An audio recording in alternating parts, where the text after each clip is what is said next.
नमस्कार। आज हम एक्सरसाइज 12.1 स्टार्ट करते हैं हीरोन्स फॉर्मूला का। तो पहला क्वेश्चन देखिए, a traffic signal board indicating school ahead is an equilateral triangle with side A, find the area of the signal board using Heron's formula. आपने कई बार रास्ते पे चलते हुए देखा होगा कि जब स्कूल होता है उससे कुछ मीटर पहले ही एक बोर्ड लगा होता है ट्रायंगुलर शेप में और लिखा रहता है स्कूल अहेड। तो इस क्वेश्चन में क्या रखा है कि ऐसे ही एक ट्रायंगुलर बोर्ड है जिसपे कि लिखा हुआ है स्कूल अहेड और इसकी साइड जो है वो ए है। तो इक्विलेटरल सारी साइड्स ए होंगी, ये साइड्स भी ए, ये साइड्स भी ए और ये तीसरी वाली साइड भी ए। तो करेगा हीरोन्स फॉर्मूला का यूज़ करके हमें जो है इसका एरिया निकालना है। तो सबसे पहले हमें क्या करना होगा, सेमी पेरीमीटर निकालना होगा एस, जो कि तीनों साइड को जोड़ के और हाफ करने पे आता है ना। तो s is equal to first side plus second side plus तीनों साइड की वैल्यू ए है, तो चलिए ए प्लस ए अपॉन में 2, ओके। इसमें सेमी पेरीमीटर निकालना है तो क्या हो जाएगा 3a, तो ये 3a हो जाएगा अपॉन में 2। तो ये पहला हमारा हो गया। अब एरिया ऑफ ट्रायंगल क्या होता है हीरोन फॉर्मूला से, एरिया ऑफ ट्रायंगल 3a हो गया। Area of triangle Heron formula से क्या सीखा था हमने, अंडर रूट में एस, फिर S minus A, S minus B, S minus C. तो एस क्या आ गया हमारा 3a अपॉन में 2, फिर ब्रैकेट में 3a अपॉन में 2 माइनस ए, फर्स्ट साइड क्या ए ही है, फिर 3a अपॉन में 2 एस की जगह फिर से, अब सेकंड साइड क्या है बी की जगह लिखेंगे तो ए ही है, और उसमें सेम चीज़ 3a अपॉन में 2 माइनस सेकंड थर्ड साइड क्या है वो भी उसकी वैल्यू भी ए है। तो इस तरह से अंडर रूट पूरा आ जाएगा ये। तो इस तरह से अब हम इस ब्रैकेट को अंदर सॉल्व करते हैं। तो 3a/2, ये 3a/2 ऐसे ही लिख देते हैं अभी। देखिए इसको हम करेंगे तो कैसे एलसीएम ले कर सकते हैं, तो ये 2 हो जाएगा, तो 3a माइनस ये 2a, इस तरह से लिख सकते हैं हम इसे। सेम इसमें भी 3a माइनस 2a अपॉन में 2, और सेम थर्ड वाले में भी 3a माइनस 2a अपॉन में 2। क्योंकि ये सेम था इसलिए हम 3 इंटू ये पूरा टर्म भी लिख सकते थे। चलिए हम आगे करते हैं। 3a/2 इसको ऐसे ही अभी रहने देते हैं, पहले ब्रैकेट हम सिंपल कर देते हैं। फिर ये क्या हो जाएगा a/2, ये भी a/2 और ये भी a/2 हो गया। अब इस तरह से देखिए, तो ये 3 फिर a 4 टाइम्स है तो a की पावर 4 हो जाएगा, और डिवाइडेड बाय ये देखिए 2 4 8 16 हो जाएगा, और ये पूरा क्या है अंडर रूट में है। तो a की पावर 4 जो होगी वो एक पावर 2 बन जाएगी रूट के बाहर में, और 16 जो होगा वो क्या बन जाएगा 4 बन जाएगा रूट के बाहर में, लेकिन 3 का रूट नहीं आता, तो अंदर में क्या रह जाएगा √3 रह जाएगा। तो √3 a की पावर 2, एक पावर 4 जो होगी अंदर की वो रूट के बाहर आके a की पावर 2 हो जाएगी, a की पावर 2। 16 क्या हो जाएगा 4 रहेगा, क्योंकि 4 का स्क्वायर क्या होता है 16, और a2 का स्क्वायर क्या होता है a4, और 3 का नहीं होता है इसलिए हम अंडर √3 ऐसे ही रह जाएगा। तो इसी को हम कैसे लिख सकते हैं √3/4 a²। तो ये हमारा एरिया आ गया किसी भी साइड ए के लिए। अब आप ए के जगह कुछ भी रखेंगे तो उस हिसाब से हमारा एरिया भी बदलते जाएगा। तो ये एक जनरल फार्मूला हो गया इक्विलेटरल ट्रायंगल का एरिया निकालने का। इसे आप याद रख सकते हैं कि आगे कभी भी आपको इक्विलेटरल ट्रायंगल दे रखा हो और आपको एरिया निकालने कहा गया तो वैल्यू पुट करके भी निकाल सकते हैं डायरेक्ट। चलिए दूसरा पार्ट क्या रखा है क्वेश्चन में वो देखते हैं। क्वेश्चन में क्या रखा है, if its perimeter is 180 centimetre what will be the area of the signal board. अगर इसका पेरीमीटर 180 सेंटीमीटर हो तो हमें अगर एरिया निकालना है, अभी हमने पढ़ा था एरिया क्या होगा √3/4 a², और हमें पेरीमीटर दे रखा है इसका, हमें ए निकालना मतलब साइड निकालनी होगी। साइड कैसे निकालेंगे, हमें पेरीमीटर तो दे रखा है ना, पेरीमीटर ऑफ ट्रायंगल, क्योंकि इक्विलेटरल ट्रायंगल है तो तीनों साइड का सम होता है a+a+a, और इसकी वैल्यू कितनी दे रखी है हमें 180 के बराबर है ना। तो इसलिए क्या हो जाएगा 3a जो है ये a+a+a 3a हो गया, ये 180 के बराबर है, मतलब तीनों साइड का सम जो है वो 180 के बराबर है। ये गेट दे रखा है हमें, इस तरह से इक्वेशन सॉल्व करेंगे तो a क्या आ जाएगा 3 इधर चले जाएगा, तो ये 60 सेंटीमीटर हो जाएगा। तो a तो निकल गया। अब एरिया कैसे निकालेंगे, so area of triangle equal to √3/4 A square. A की जगह क्या रखेंगे 60 रखेंगे, √3/4 इंटू ए स्क्वायर, तो 60 इंटू 60 है, 6 का स्क्वायर है 60 का, इसलिए 60 इंटू 60 इसे डिवाइड कर सकते हैं। ये 15 आ गया, ये 5 90 और 900√3 सेंटीमीटर स्क्वायर। देखिए ये हमारा एरिया आ गया। तो इस तरह से हीरोन्स फॉर्मूला का यूज़ करके हमने फर्स्ट क्वेश्चन कर लिया। चलिए सेकंड क्वेश्चन करते हैं। चलिए सेकंड क्वेश्चन देखते हैं। क्या रखा है, the triangular side walls of a flyover has been used for advertisements. The sides of the walls are 122 metre, 22 metre and 122 metre, 120 metre. The advertisements yield an earning of 5000 per metre square per year. मतलब हर साल हर metre square का 5000 रुपये जो कमाई होता है इसका holding के कारण। जो एड्स लगाए जाते हैं आपने देखा होगा कई बार, हाईवे सब पे लगा रहता है अलग अलग कंपनियों के एड्स सब। और company hired one of its walls for 3 months. एक कंपनी से 3 मंथ के लिए कहा कि हाँ भाई हमें अपने पोस्टर्स लगाने हैं 3 महीने के लिए। तो पूछ रखा है how much rent did it पे। तो कंपनी कितना पैसा चुकाएगी अपना प्रचार लगाने के लिए, एडवर्टीजमेंट लगाने के लिए। तो आपने देखे इस तरह ट्रायंगुलर वॉल है, क्वेश्चन में आप दे रखा होगा बुक में देखेंगे तो जो फ्लाईओवर निकालते हैं उसका एक ट्रायंगुलर बोर्ड इस तरह से है और यहाँ पे हमें ऐड लगाया जाना है। ठीक है, तो सबसे पहले तो हमें एरिया निकालना पड़ेगा, क्योंकि क्या रखा है कि हर मीटर स्क्वायर का 5000 रुपये है हर साल का। तो कितना मीटर स्क्वायर है कि कितना रुपये लगेगा वो पता लगाना पड़ेगा हमें। इसके लिए हमें टोटल मीटर स्क्वायर निकालना पड़ेगा, मतलब एरिया निकालना पड़ेगा इस ट्रायंगल का। हीरोन फॉर्मूला का यूज़ करके हम निकालेंगे।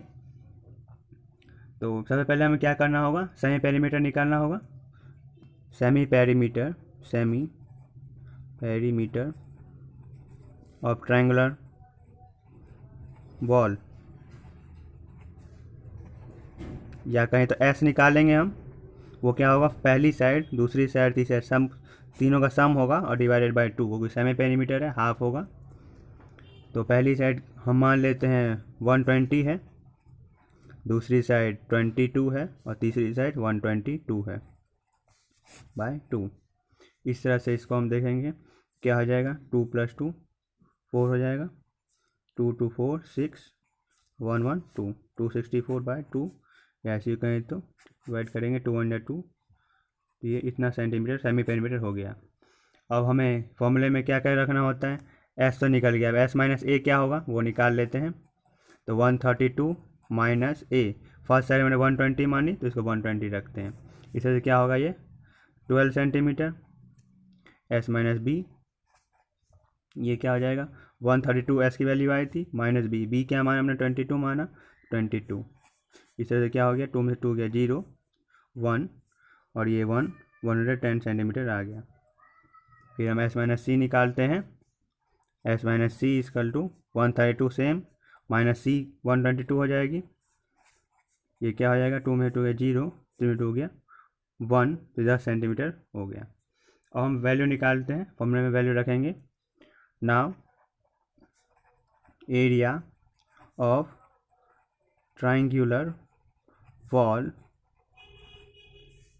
Is equal to S minus A, S minus B, S minus C. ये हीरोन फॉर्मूला में पढ़ा था आपने। अब एस की वैल्यू क्या निकाली थी हमने, 132। देखिए इधर 132 निकाली थी हमने एस की वैल्यू 132। फिर एस माइनस ए की वैल्यू क्या निकाली थी हमारी, एस माइनस से पहले निकाल लिया हमने 12, तो 12 डायरेक्ट रख देते हैं। एस माइनस बी की वैल्यू क्या निकाली, तो 110। एस माइनस सी की वैल्यू क्या निकाली, तो 10 सेंटीमीटर, तो 10 रख देते हैं। चाहे तो हम अंदर भी इसको फैक्टराइज करके लिख सकते हैं, अलग अलग नंबर को अलग अलग फैक्टराइज करेंगे ताकि ज़्यादा सिंपल हो जाए। हालांकि अगर हम सबको एक साथ मल्टीप्लाई करके फैक्टराइज करेंगे तो ज़्यादा मुश्किल तरह से निकलेगा। तो 132 को फैक्टराइज करते हैं हम। देखिए 132 कैसे होगा, तो 2 6 3 3 3 1 जा और ये 11 फैक्टराइज हो गया। क्या क्या फैक्टराइज होगा, 2 2 3 एंड 11। तो 132 को हम कैसे लिख सकते हैं, 2 × 2 × 3 × 11। ये तो हमारा पहला फैक्टराइजेशन हो गया। फिर दूसरा करते हैं, देखिए किसका करेंगे, 12 का। 12 क्या होता है, 2 2 या 4 और 4 3 जा 12, तो इस तरह से लिख सकते हैं 12 को। फिर 110 को कैसे लिखेंगे, 110 को देखिए कैसे लिखेंगे 110 को, तो 1 1 0, तो 2 5 या 10, 2 5 या 10, फिर 5 1 जा 5, और ये देखिए 2 5 और 11, तो इसको हम 2 इंटू 5 इंटू 11 लिख सकते हैं। फिर नीचे ब्रैकेट में लिख सकते हैं 10 को कैसे लिख सकते हैं, 2 इंटू 5 10 होता है, और ये पूरे में क्या होगा, रूट आ जाएगा। ठीक है, अब जो भी पेयर में है उसको हम अलग कर सकते हैं। रूट की ये वैल्यू वो होती है कि जो भी पेयर में होंगे वो बाहर रूट के बाहर आ जाएंगे। देखिए 2 एक बार है, फिर देखिए ये 2 एक बार है, और ये 1 बार 2, और ये 1 2 इधर से बाहर आ गया, 1 2 इधर से बाहर आ गया, और 1 2 इन दोनों को मिला के एक बार बाहर आ गया, तो 1 2 बाहर आ गया। ठीक है, फिर मल्टीप्लाई, फिर 3 के पेयर बन रहे हैं, देखिए 3 एक बार 3, तो 1 3 बाहर आ गया। ठीक है, सॉरी ये 3 जो है 2 बार, 3 बार है, तो 1 बार 2 बार और 3 बार, तो ये 2 इंटू 2 इंटू 2 ये बाहर आ जाएंगे। फिर 3 देखिए 3 का एक पेयर बन रहा है, तो 3 एक बार बाहर आ जाएगा। फिर दूसरा पेयर नहीं बन रहा, ठीक है। 11 का देखिए एक 11 इधर है और एक 11 इधर है, एक 11 इधर से भी बाहर आ जाएगा। उसके बाद क्या बच गया हमारा 5 का पेयर देखिए ये, और ये एक पेयर इसका 5 बन रहा है, तो 5 ये इधर से बाहर आ गया। और शायद आप कोई बचा नहीं है, सॉरी इसके अंदर रूट नहीं आएगा क्योंकि हम रूट के बाहर आ चुका है ये पूरा, इसलिए इसके अंदर रूट नहीं आएगा, ये बिना रूट के है अब ये, क्योंकि हमने रूट के बाहर पहले ही ले लिया। अब सिंपल सा मल्टीप्लाई कर दें, 2 2 4 4 2 8 24, फिर 24 इंटू 11 5 55, मल्टीप्लाई करेंगे 5 4 20 और 10 11 12 0 2 1 3 2 0 सेंटीमीटर स्क्वायर, ये एरिया आ गया। लेकिन हमें तो अर्निंग निकालनी है, कितना खर्च आएगा कंपनी को 3 महीने के लिए, तो आगे देखते हैं क्या करेंगे। देखिए एरिया ऑफ ट्रायंगुलर वॉल हमारा क्या आ गया, एरिया ऑफ ट्रायंगुलर वॉल क्या निकाला हमने 1320 सेंटीमीटर स्क्वायर, ये हमारा निकाल लिया। लेकिन हमें क्या रखा था कि अर्निंग निकालनी है। देखिए इस क्वेश्चन में दिखाता हूँ फिर से, क्या रखा था, a company hired one of its walls for 3 month, 3 महीने के लिए कंपनी ने इस दीवार को हायर किया, भाड़े पे लिया। कह रहा है how much rent did it पे, कितना किराया ये कंपनी चुकाएगी। तो देखिए हर मीटर स्क्वायर कितना है 5000 रुपये, हमारे टोटल कितने मीटर स्क्वायर हैं, तो 1320 metre square, sorry metre square में आएगा क्योंकि मीटर स्क्वायर यूनिट दे रखी है इसलिए, तो मीटर स्क्वायर में आएगा। So total cost on advertisement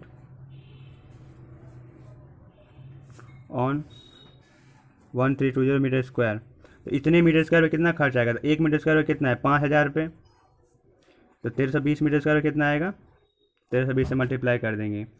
और ये 1 साल के लिए है, लेकिन कंपनी ने कितने के लिए किया 3 महीने के लिए, और 3 महीना कितना है 1 साल का 1/4 पार्ट है कि नहीं, इसलिए 1/4 से ही मल्टीप्लाई करेंगे। ये सोचने वाली बात है, कंपनी ने सिर्फ 3 महीने के किया, और ये 5000 रुपये तो 1 साल के लिए है, 5000 रुपये हर मीटर स्क्वायर का 1 साल के लिए, तो टोटल मीटर स्क्वायर 1320 है, 1320 से मल्टीप्लाई कर दिया। लेकिन कंपनी ने तो 3 महीने के लिए किया, इसलिए 1/4, 3 महीना कितना होता है पूरे 12 महीने होते हैं, तो 1/4 हो गया ना, इसलिए 1/4 से मल्टीप्लाई कर दिया हमने। अब 4 से डिवाइड कर सकते हैं इसे, 4 3 12, फिर 4 3 12 और ये 0 आ गया, तो 4 0 तो ऐसे बाहर आ गए, 1 2 3 4 5 3 15 165, ये हमारा इतना रुपये का खर्च आ गया हमारा। ठीक है, तो इस तरह से हमारा सेकंड क्वेश्चन हो गया है। अब अगले वीडियो में हम आगे क्वेश्चंस की बात करेंगे। अगर आपको कोई डाउट हो तो हमारे टेलीग्राम ग्रुप से जुड़ सकते हैं और अपने डाउट्स पूछ सकते हैं। आज के लिए इतना ही, धन्यवाद।